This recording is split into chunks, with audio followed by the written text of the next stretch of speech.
Welcome back to Navigating Senior Care with Stella. I'm your host, Stella Herrera Williams, and if you listen to episode 12 about legal documents, you know we just got your paperwork in order. Today, we're talking about the part that keeps a lot of families up at night: money. Specifically, episode 13, financial planning for senior care. Now, I'm not a financial advisor, but I've been working with families in Central Texas for years, helping them navigate senior care decisions. And I've seen many financial mistakes in the book, and I mean a lot of them. Today, we're going to talk about what senior care actually costs, how to budget for it, how to find real quality for your money, and most importantly, how to avoid the financial landmines that catch families off guard. So, buckle up. This is Real Talk About Money, Senior Care, and what you actually need to know. Let me start here. Senior care is expensive. I'm not going to sugarcoat that. But expensive doesn't mean you have to throw away money on subpar care. And it also doesn't mean you have to bankrupt yourself to get something good. Here's what I see happen most often with families: they either don't plan at all and then panic when they need care now, or they plan, but they plan wrong. They end up spending money on stuff that doesn't actually improve quality of life, or they cheap out in ways that actually cost them more down the road. The financial mistakes I see most often, let me walk you through them, because avoiding even one of these could save your family tens of thousands of dollars. Mistake number one: not understanding the actual cost before you need it. This is huge. A family comes to me, their parent needs care, and they have no idea what assisted living costs in Austin. They think it's $2,000 a month. It's $4,500 to $6,500 a month. Now they're in crisis and scrambling. Here's the truth about Central Texas right now. Assisted living in the Austin area runs anywhere from 4 to 7,000 a month, depending on what you're getting. Memory care, that's higher. We're talking about $5,500 to $8,500 a month, because it requires more staffing, more specialized programming, more oversight. Independent living communities are usually cheaper, 25 to 4,500, but they're also for people who don't need assistance yet. Skilled nursing, which is different from assisted living and usually more medical, can run $6,000 to $9,000 or more. And here's the thing: these aren't small monthly bills. We're talking 48 to $102,000 a year. Over 5 years, that's $250,000. You need to know these numbers before you're in crisis mode. Mistake number two: confusing cheaper with better deal. This one kills me because I see families pick a memory care community solely based on the price, and then 6 months later they're moving their parent because the quality is terrible. And here's what they don't understand: the cheap memory care community, it might be cheap because it's a locked hallway in the back of an assisted living facility. Your parent gets a room, maybe some activities, but they're confined to a hallway with limited access to outdoor space or meaningful engagement. Meanwhile, a quality memory care community, and I'm talking about the ones that understand what dementia care actually looks like, they invest in open floor plans, secure outdoor spaces where residents can wander safely, staff training on dementia care, programming that's actually therapeutic. Those cost more, but you know what? Your parent is happier, safer, and actually engaged with life. That's not a luxury, that's quality of life. The difference between a locked hallway and a well designed open memory care environment, it's literally the difference between warehousing someone and actually caring for them. And yes, it costs more, but it's worth every penny. Mistake number three: not factoring in increases and hidden costs. Here's what families don't budget for: senior care costs go up. They go up every year. Some communities increase 5% annually, some go higher. And then there are the extras that aren't included in that base price. Private rooms cost more than semi private. Dementia care is an add on. Medication management is an add on. Incontinence supplies, specialized care. I've had families sign a lease thinking they're paying $5,500 a month, and then 6 months in, they're paying for specialized diabetic meal plans, behavioral support because of sundowning, and additional staffing for mobility assistance. Suddenly, that 5,500 is 7,200. You need to ask up front what's included in the price, what costs extra, what's your annual increase policy. Don't find out after you signed. Okay, so you know it's expensive. Now let's talk about how to actually plan for it. First thing, figure out what level of care your parent actually needs. This matters because you could be planning for assisted living when independent living is fine, or you could be planning for assisted living when they actually need memory care. Are they able to take their own medications and manage their own finances? Can they cook, clean, do laundry? Do they have cognitive issues? Are they safe alone? Answer those questions first. Don't assume. Get an assessment if you're not sure. Once you know the level of care, you can research actual costs in your area, not national averages. Your area, because Austin is different from Bastrop. San Marcos is different from Cedar Park. Ask for the current rates. Ask about contracts. Then here's the budgeting part. Step one, add up your resources. What does your parent have? Savings, investments, a house they could sell, pension, social security, life insurance? Write it all down. This is the money pool you're working with. Step two, do the math on timeline. If your parent is 75 and might need care for 15 years, and that care costs $60,000 a year, you're looking at potentially needing 900,000. Now, that's not all liquid money. Some of it might be in a house or a retirement account, but you need to know what the gap is. Is there enough money? Is there a shortfall? How long can resources last? Step three, understand Medicare and Medicaid. Here's where episode 11 comes in. I'm not diving deep into Medicare and Medicaid benefits here. That's episode 11. But here's what you need to know about for budgeting.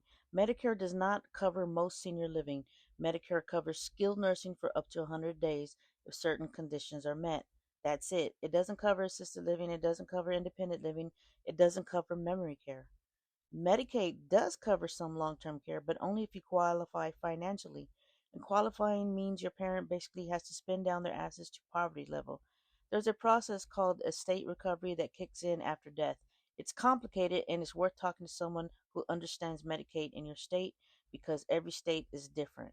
So, for budgeting purposes, plan like Medicare won't help, plan like you might need Medicaid eventually, but don't bank on it as your primary solution. That's the reality. Step four, make a 5 year plan. Where do you think your parent will be in 5 years? Still at home? Assisted living? Memory care? Plan for transitions because here's the thing, lots of families move their parents multiple times as needs change.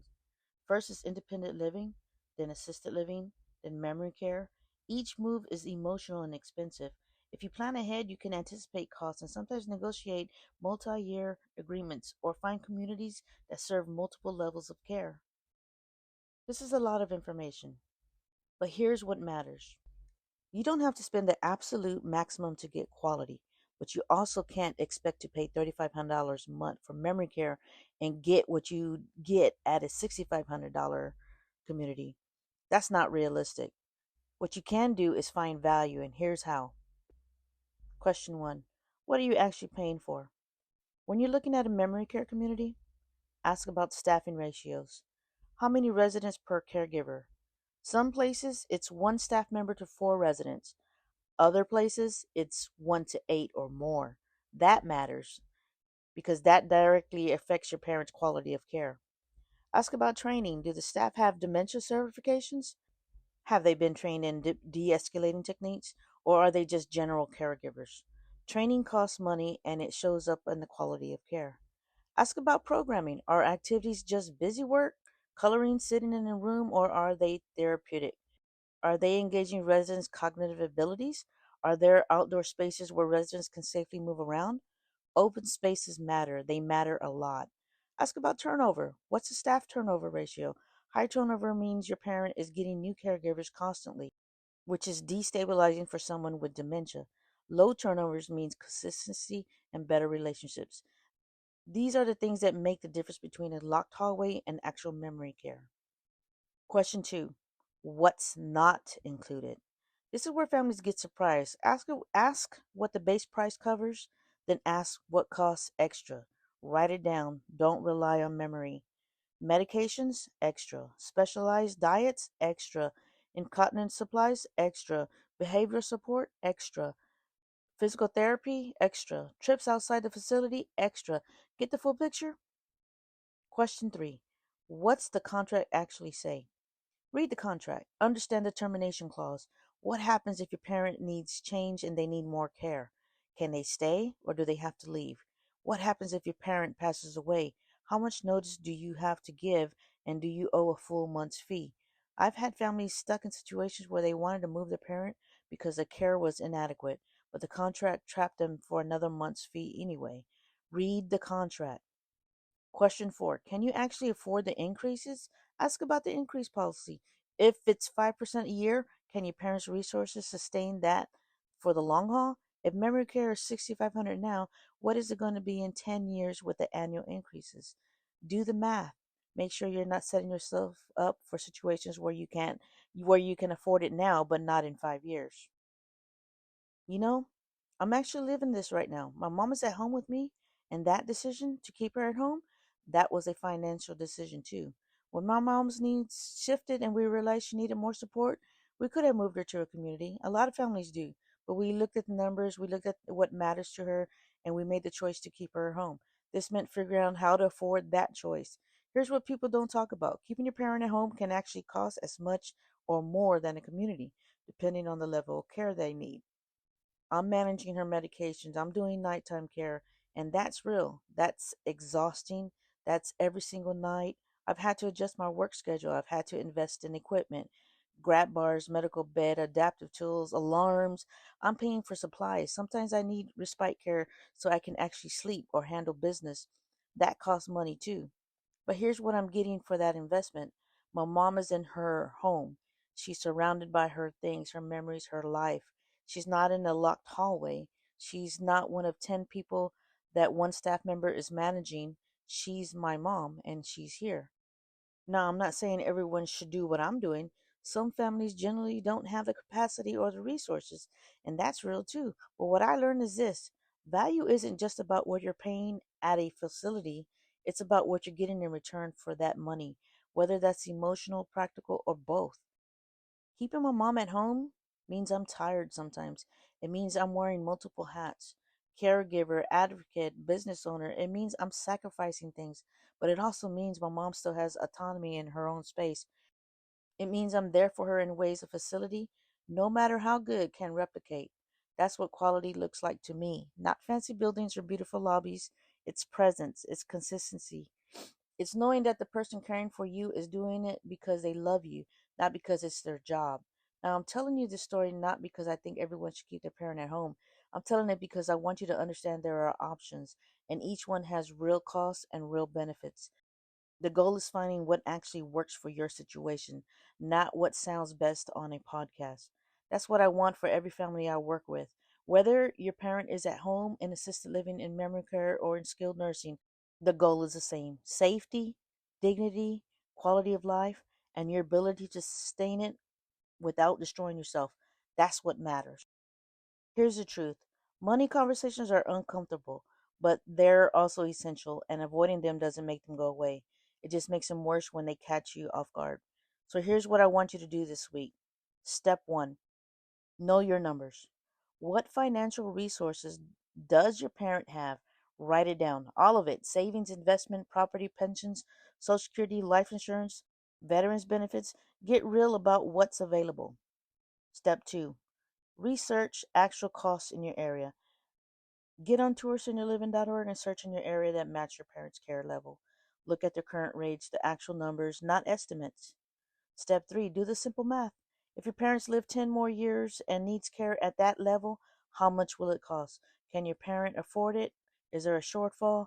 Being honest about this now prevents panic later. Step four: have the money conversation with your parents, if possible. This is hard, but it's important. Does your parent want to spend down assets to stay at home longer? Are they okay with selling the house? Do they have preferences about quality of life versus cost? Ask now. Document it. This feeds into those legal documents from episode 12. Step 5: start planning for transitions. If your parent is independent now, start thinking about what happens if that changes. Where would they go? What would it cost? Even just thinking about it takes the shock out of the equation later. Here's what I know after years of doing this work: families who plan financially don't panic financially. They make better decisions. They find real value. They don't settle for warehousing when they could have quality. And they don't overspend on things that don't matter. You've got this. You just need information and a plan. If you're here in Central Texas, Austin, Travis, Williamson, Hayes, or Bastrop counties, and you need help navigating these decisions, I'm here. I work with families to find quality senior care at the right price point for your situation. No pressure, no judgment, just real talk and real solutions.